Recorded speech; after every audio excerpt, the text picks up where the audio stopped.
Welcome to another episode of Parenting in the Far North. I'm your host, Erin Bureau, and today's guest is a first-time mama. Her daughter is 18 months old, but her journey to become a mom wasn't an easy one.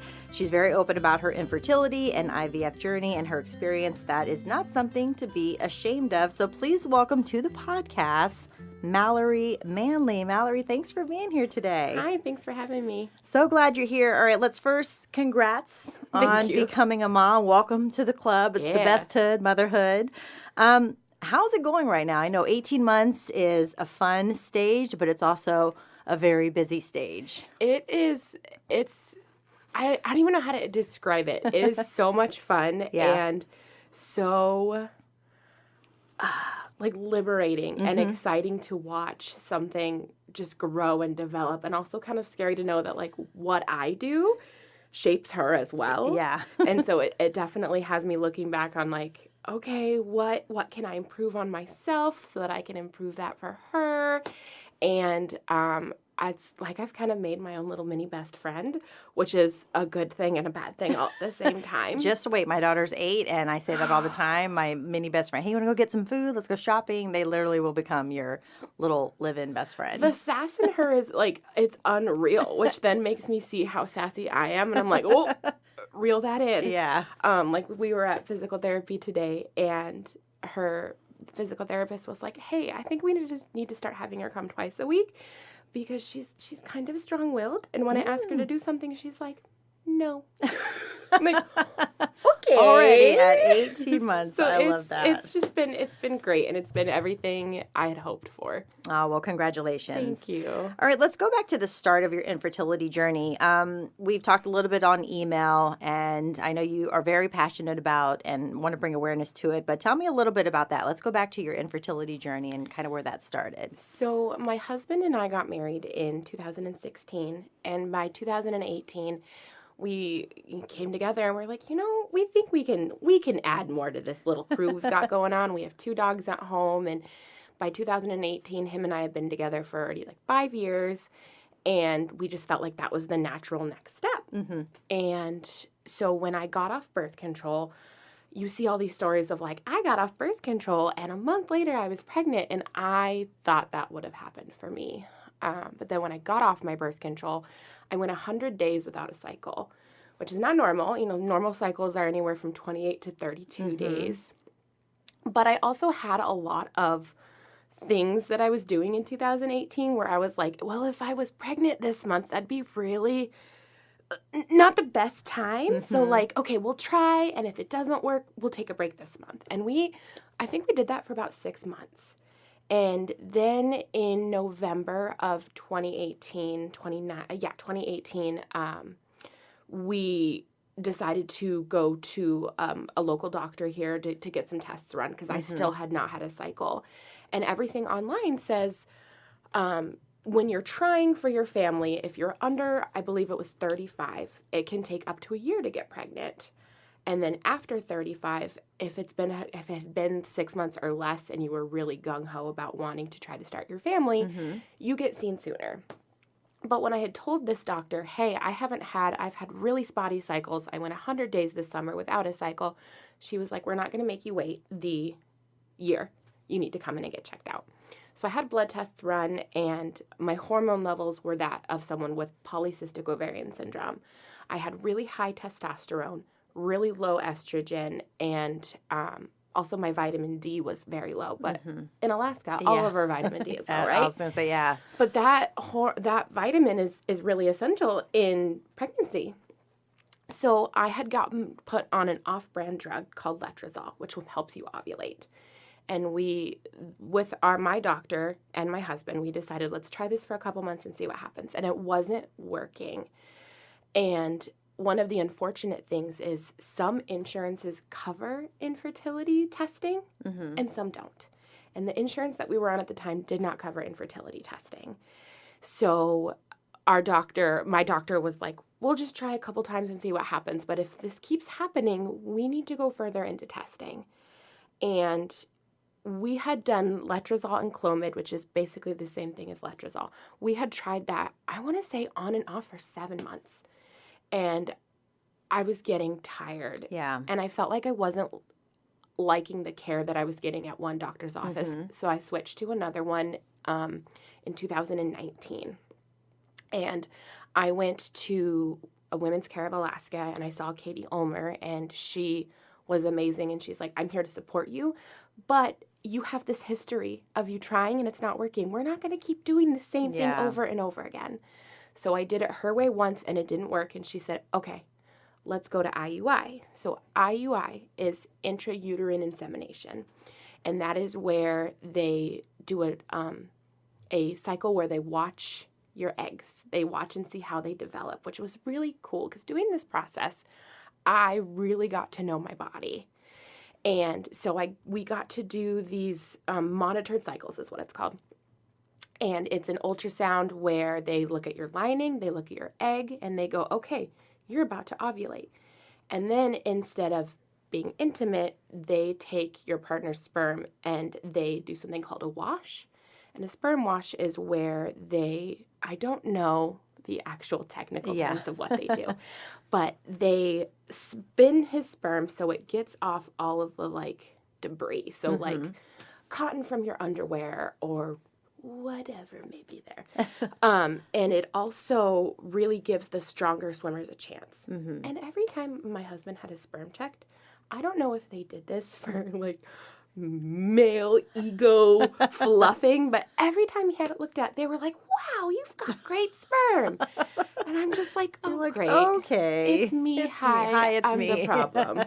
So interesting. It was really cool, though, because I got to see his sperm after the sperm wash, and seeing it pre-wash and post-wash, there's such a difference in their mobility. Wow. So they really take the strongest ones that they can, and they do an insemination that way. And you still wait the 2 weeks like you would if you were trying to conceive naturally.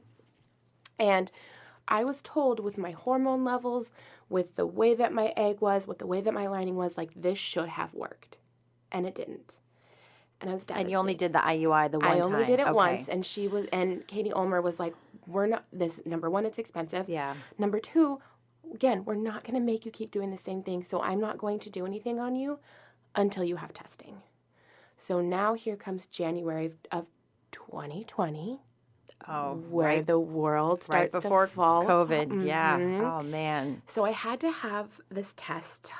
And again, the correct term may fall slightly off my tongue, but it's called a hysterosalpingogram.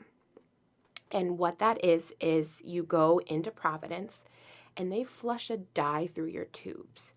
And if your tubes light up on the big screen, your tubes are open and it's great. If they don't light up, then your tubes are blocked. I couldn't even finish that test because the fluid was just hitting the inside of my tubes. And it was so painful. Oh, man. And usually with those procedures, the technicians that do them, they don't tell you. Like, they go, oh, let's wait for your doctor. I was in so much pain and crying that they were like, we're just going to tell you nothing's spilling through. Your tubes are blocked. It wasn't lighting up at all. Wow. And so it was nice to know how, like, what the actual problem was now. But I didn't fully understand what that meant. So I had another meeting. And Katie had suggested a different doctor from that clinic saying, you need to have surgery. And we need to consider possibly taking your tubes and doing IVF. Okay. And I wasn't even 30 years old at the time. I was 28. And I was like, what? I've had all of these friends have babies fairly easy. And I knew that I wanted to be a mom since I knew what being a mom was. And here I am, like, ready to go and being told, that's not going to happen. And so I met with this doctor at that same clinic, and she was a little aggressive. And I'm really sensitive. So she came in and she was like, there's no way we can fix your tubes. You either need to remove them and do IVF that way or just keep trying to try naturally. And my husband and I looked at each other and we were like, because removing your tubes means you're sterile. Yeah, like, it's a big decision. It's 100%. You have to do IVF after this. And I listened to my feelings very, like, my inner voice generally is like, good, go and do this. And there was something in me that was like, do not do this. So a week before surgery, we schedule it for March. I pulled out, which would have happened anyway because then March, Alaska shut down. Yeah. So I was really able to take that time. And from March to May, I talked with my husband and I said, I think we should just go ahead and do IVF. I'm not ready to remove my tubes. And he said, okay. But at this time, there was no IVF in Alaska. And IVF, when your insurance doesn't cover it, is very expensive. Mm-hmm. So we found ourselves looking, honestly, just Googling IVF USA. And a clinic came up that is very popular in the East Coast that does things fairly affordable. And kind of sat on it. And then one day I just pulled the trigger and was like, all right, we're going to do this. And we settled. While all their clinics are mostly on the East Coast, they did slowly start to move to Colorado. And in October of 2020. Okay, because I was going to ask the timeline. Yes, so October of 2020. So I really took March to August being like, is this what we want to do? Mm-hmm. Maybe if I lost weight, it would get me pregnant. Maybe if I, did all these things, it would work and it would just magically work. And I needed to sit on this like, Malaurie, magic isn't going to make this work. If you want this to work, you need to get going. So by August, we said, all right, let's do this. And by October, they had a spot open for us. So now we are trying to communicate with a state. We do all the communicating with the East Coast, 4-hour time difference. And when you do IVF, your body has to be specifically ready.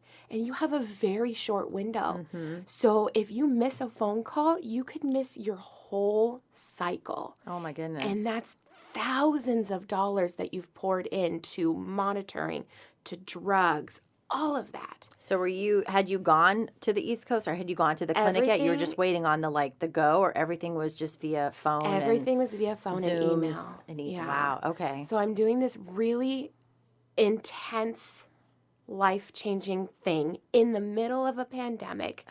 Still fairly, 28 years old. And it was really hard. And when we had gotten to Colorado and my body was not ready yet, but that was the point. We didn't want to be like, oh, you need to go and try to find a flight to Colorado in 12 hours time. So when I say they, I mean the clinic that we were working with. They gave me my hormones very slowly. And then my body decided to catch up. And when we started to do monitoring in Colorado, I was overstimulated. And being overstimulated in IVF it's not only it's uncomfortable, it's dangerous. And you take these shots at a very specific time. And when it came time to do my last shot, they actually called me and they were like, do not do it. You are going to make yourself sick. Oh, no. We are going to do your egg retrieval tomorrow. Mm-hmm. Do not do this. And I felt just like this inflated, hormonal, sensitive balloon. And being in Colorado with the elevation difference, it was awful.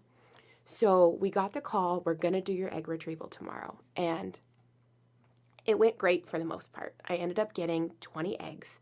So we went from like nothing to like boom. I got 20 eggs. 16 were mature. Mature meaning that they're ready to accept a sperm. 12 then turned into embryos, and they really pushed us to grow our embryos to day 5. You can grow them to day 3 or day 5. Okay. And day 5 generally has the best outcome of a pregnancy because they've done most of the developing that they can do on the outside, and then you do the rest on the inside. So we were able to get 4 embryos total to day 5. So going from 20 to 4 was still this huge, it's a big deal. It's huge. And because my hormones were so out of whack, we were not able to do what's called a fresh transfer. So a fresh transfer is when the sperm and the egg have met, the embryo is grown and it's ready, and now we just put it back inside you. We had to freeze them because my body needed to recover. So that meant, okay, now we have to go back to Colorado? Okay.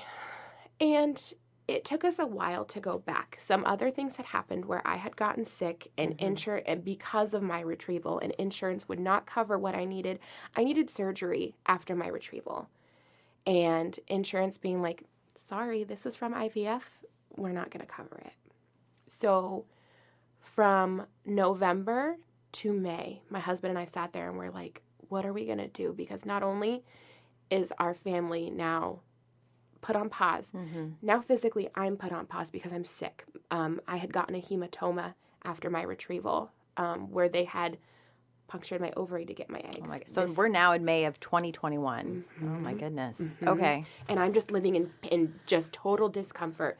Every cycle was painful. Intimacy was painful. Sometimes just walking was painful because I had this bruise on my ovary. Were you, well, I'm assuming, yes, so you were still able to be intimate. Yes. But while going through the IVF journey. But it wasn't. Okay. It wasn't your normal intimacy, and it was really painful. And so my husband actually had a job switch in May of 2021, and the first thing I did once he got the insurance, I was like, I need to know all your information. And thankfully, this insurance was like, if you need surgery, you need surgery. Doesn't matter how you needed surgery, we're going to cover it. So big relief. Oh my gosh, knowing that like my pain mattered and it didn't matter how this pain happened, but that you're willing to fix it now, even if it meant my husband and I not having children. I need me fixed to help my life. And so when in this May to August, we're waiting for surgeries and all of that, my cousin comes to me and she goes, Malaurie, I have a friend that did IVF in Homer. And I was like, no, you didn't. You're like, Homer, You're Alaska? Funny. Yeah. And I'm like, in Alaska, Homer of all places. Yeah. And so she's like, yeah, here's the information. And I called and I said, little birdie told me you have IVF. And they're like, yeah. And I was like, what? Okay, I would like to talk to whoever I need to talk to get some more information because I've already done my egg retrieval. I already have my embryos in a different state. I just need to know how this works.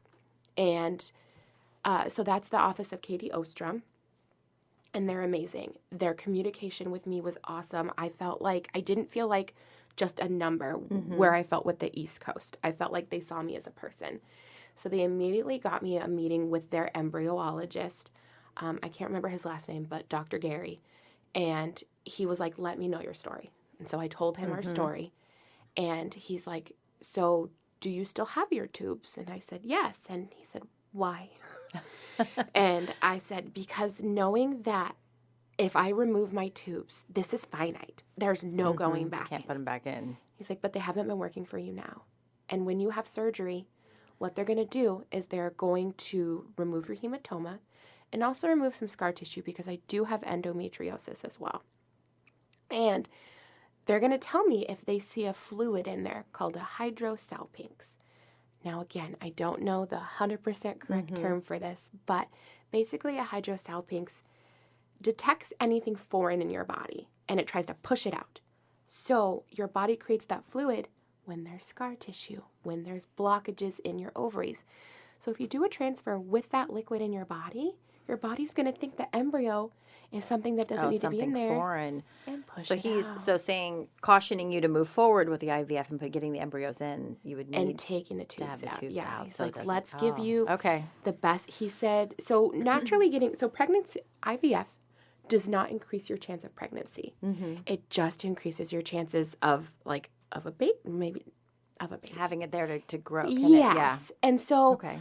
Your chances when you have this hydrosalpinx basically get cut in half. So 10, 12% of it working every month. And us spending all of this money, I need it to work. So I looked at my husband and I said, look, we have our babies. We have our little M babies. We know this is what we want to do.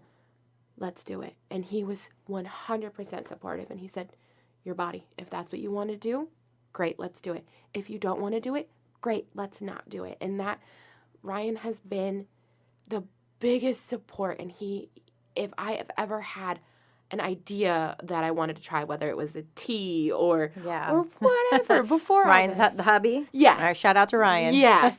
He's always just been like, cool, where do I go get it? Yeah, which probably gave you a lot of comfort. It did. To make that decision. And so then I went to my doctor. I went to my surgeon, and I said, hey, shout out to Dr. V.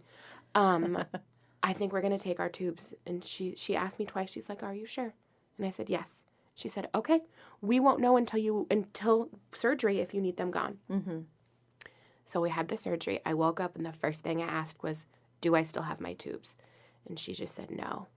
And I was relieved and sad all at the same time. Mm-hmm. Relieved knowing, okay, I did the right thing, but sad in knowing that I'm sterile. There's no going back. So by the next month, we did our transfer. And having to ship our embryos from Colorado to Alaska was so complicated. It was supposed to be a 24-hour thing. We shipped. Only embryologists are allowed to touch embryos. So we had to wait for Dr. Gary to be in Alaska because he doesn't live here. He travels here every couple months. Okay. And so we had to wait for him to be in state, receive the embryos, and do whatever it does that they do to prep them. Mm-hmm. So I was told embryos were shipping on a Monday. They should arrive Tuesday. We were going to leave Wednesday to have my transfer be on Thursday. Great. Awesome. Tuesday afternoon, I get a call. Malaurie, your embryos aren't here yet.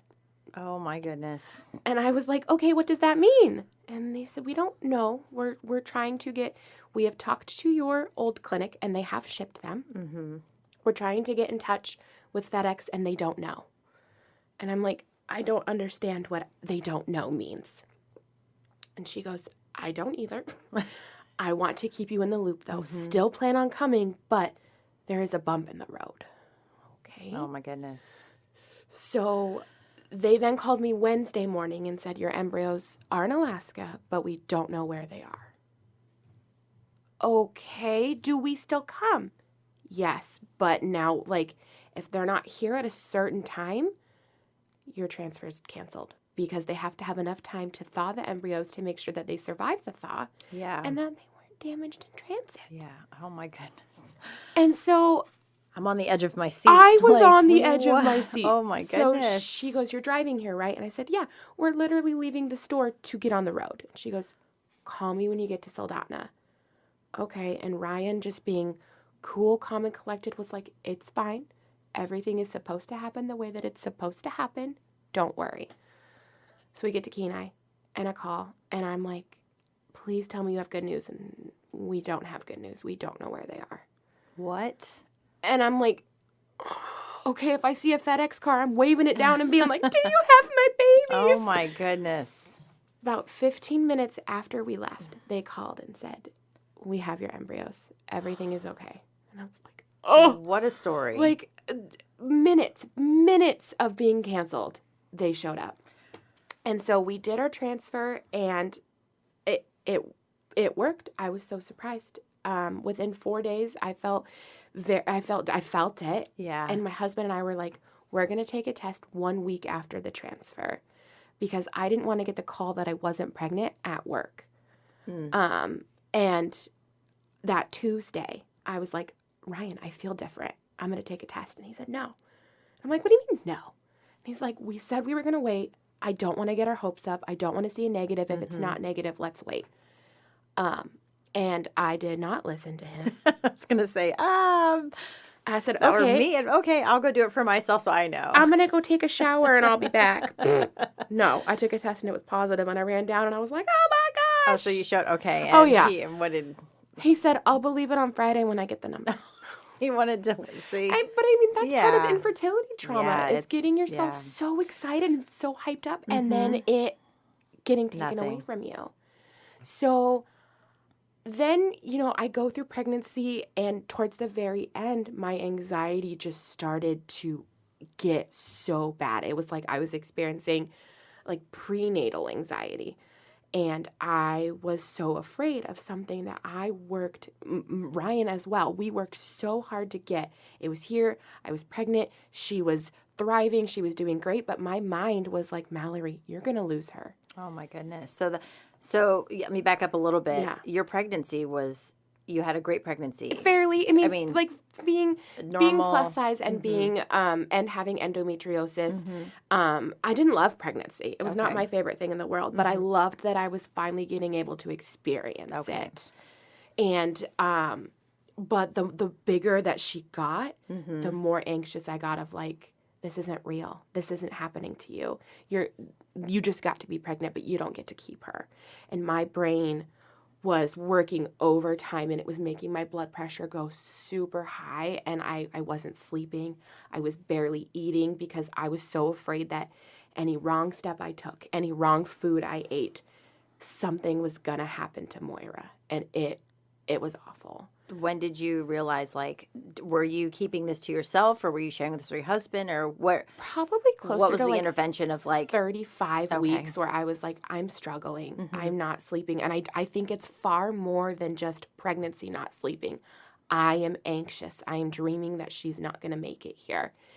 And by 36 and like the very tail end of my 36th week, I went to Dr. V and I was crying and I was like, I can't handle this. I need her out of me so that she's here with me because I'm so afraid. And she's like, let's wait a little bit. Let's wait a little bit. You're almost to the 37-week mark where it would be safe, but I want to wait a little bit longer. She got me in like 2 days later. And again, my blood pressure was too high. And she's like, all right, it's time. We're going to get you into the first place, whether Providence or Regional can take you. I'm going to say that you get into that first room. Okay. So 2 days later, I'm in the hospital, and the next day, July 11th, here comes Moira. And I realized in the hospital that something still was wrong with my brain. I was so afraid of her. I was afraid of hurting her. And Is this after she was born or once you were admitted? Yeah, and once she was here. Was she delivered? I had to have a C-section. C-section, okay. It was 36 hours of labor to turn into a C-section because she was stuck. She was trying to come out ear first. Oh, no. So her neck was cocked. And it went from like, okay, Mallorie, you've been at this for a really long time. You're tired. I think you can do 2 more hours, but we also keep losing her on the monitor, which tells us that she's possibly in distress. So I'm going to give you 2 more hours. If you want to try, you can. Or if you want to be done right now, I can have that baby in your arms in an hour. And I just looked at my husband again, and I just said, I'm tired. And he said, cool, let's go have a baby. And didn't make me feel any differently having a C-section versus having a vaginal birth. So she comes into the world, and where are you at this point? I am exhausted, and they give you a test when you get into the mother and baby unit. They give you a test basically as soon as you get off that floor, asking you how you feel, asking if you feel safe at home, asking you if you feel anxious. And of course, it's midnight when I finally get this. She's born at 7:50 at night. It's midnight when I finally get this test. I hadn't slept in for real in days. I just had a child pulled out from my body. Oh yeah, I'm going to be vulnerable and answer all these questions. And it flagged me. And I had to have someone from Child Protective Services come in and be like, do you want this? Is this something that you want? Are you safe at home? Do you want your baby? Do you have things to take care of your baby? That night? Yeah. Right after you midnight. Okay. did. So I had the test at midnight, and it was that next morning that somebody came in, which then amped up my anxiety even further because now is it seeming like even though, I'm a little afraid of her, that doesn't mean I don't want her. Right. You weren't doing that bonding immediately right out the bat. Yeah, but and so then having people come and ask me if I actually wanted my baby made me terrified of medical professionals now. And I just wanted out of the hospital. I wanted out. I thought that if I got home, got into my routine, because I'm very much a routine person, it would have been fine. It was so much worse. Moira had really, really bad reflux, and I was breastfeeding. And so anytime I laid her down, about 10 minutes after she'd laid down, she would have she would have spit up.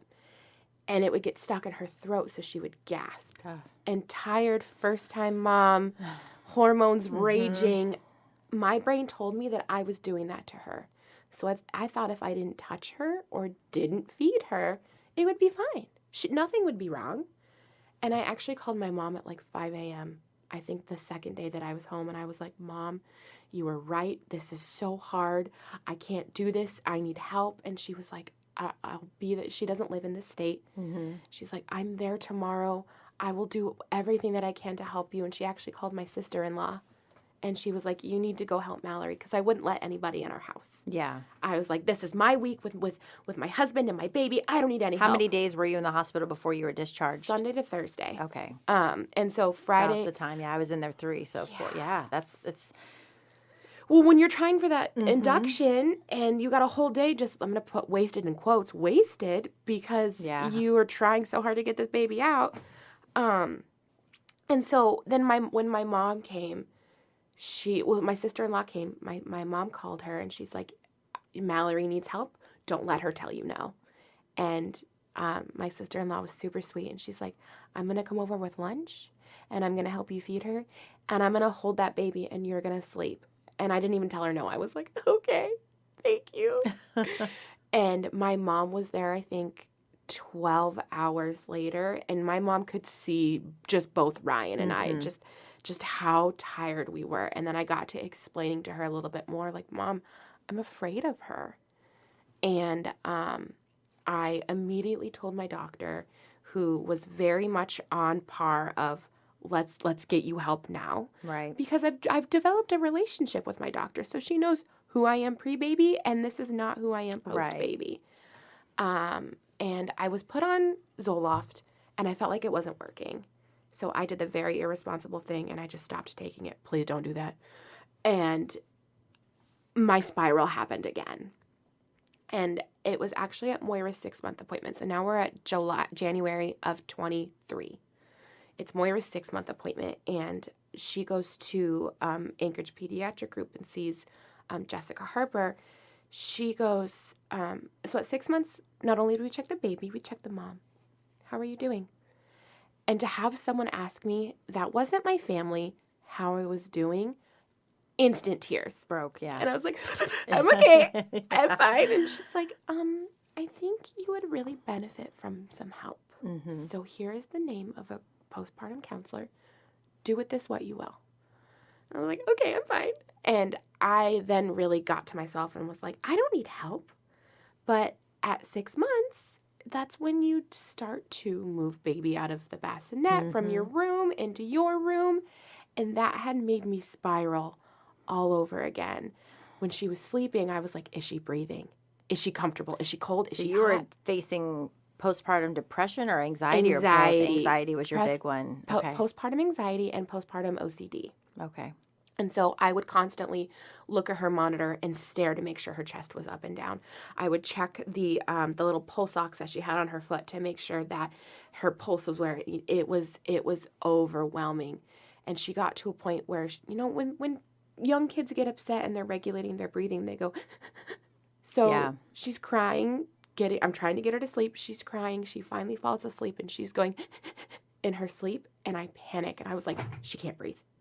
So I actually went in there and I woke her up after that hour of just like, Mallorie, she's fine. Let her go.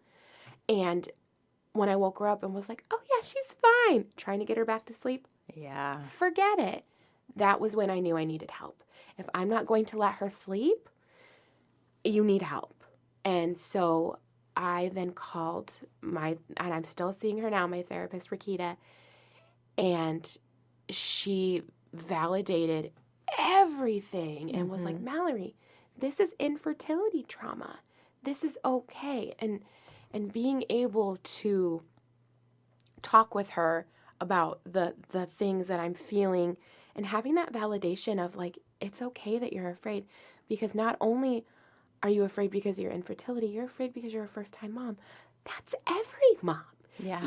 What you're going through is it's normal. Valid and normal. And hearing the valid part, like, I felt selfish for being so scared of something that I've never worked so hard for something in my life. I've been very blessed that sometimes if I want something, I just got it. And so being told that, like, you need to work for this, and working for it and then being terrified of it, I felt so bad. I felt so selfish that, like, Mallorie, you did this. Yeah. Why are you afraid of her? And it's really opened up my eyes to, the way that our bodies work and the way that hormones can just really control your body. And having to do all this, being in Alaska and not having a lot of resources, I feel like, for these. And I remember, and I know I said this to you in our email, your story really stuck out to me because I had, in what you said, your daughter's 8. So the story was 8 years ago that, like, I remember it so well. And I remember thinking, how can somebody have a baby and be sad? I get it now. Yeah. You are not sad about the baby. It's what your body has done to you. And I remember watching your story and being like, that's so brave and so amazing and so selfless to come out and say, this is normal and you're not alone. And through my whole infertility process, we started this when I was 26. We did our egg retrieval at 28 and 29. My husband's a year older than me. And I didn't have anyone to talk to that was my age, that wasn't in their, like, late 30s, early 40s. And that's why now I talk about infertility, because it's so common. It's 1 in 4 couples. And so to hear that that's 25%, that's 25% of the world that really isn't talking about it. And it's normal and it's okay.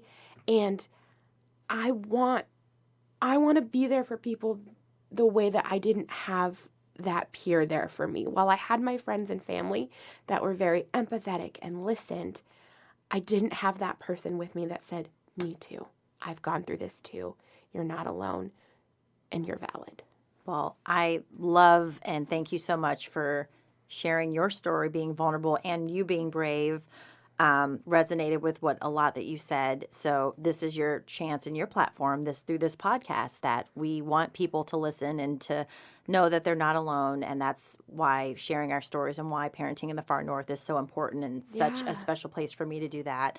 I will say, just for time wise, I want to give you the word. She's 18 months old now. Yeah. You're here and you're sharing. How are you today? How is she? We're doing good. I'm very much a person that appreciates routine. And I just feel like, and I'm going to say this, and there's no wood in here for me to knock on. So when I email to you tomorrow crying that it's changed. We'll knock on the door on the way out. It's beautiful. It's great. I don't go to therapy every week now. I'm averaging every other. But just having that continuing help and being like, am I doing the right thing? Am I saying the right thing? And it's great. Oh, I love that. And while I still have those fears, it's been really breathtaking and eye-opening and positive to do my best to overcome said fears. And it really makes me proud of myself. And being proud of myself isn't something that I can say easily. It's not something that I've always been like, yeah, I'm cool. And knowing that, yes, I'm doing it for me, but I'm doing it for her. Just like my mom only wanted the best for us and was trying to better herself for her, I'm bettering myself for her. And then I want to be that great role model that she knows that she can do this too. And if she ever has a problem or an issue or a body issue, I want to make sure that she can talk about it and that she doesn't feel ashamed in the future, which is why I'm doing this now. I love that. Thank you. Well, I'm proud of you. Thank you and so thank much. you for sharing your story. What a story it is. And Ryan, shout out to Ryan. I know. Ryan Thanks, too. Ryan. I love you. Well, thank you, Mallorie, for sharing your story. And, of course, for all of you listening to another episode of Parenting in the Far North. So don't forget to like and subscribe. Mallorie, thank you. Thank you so much.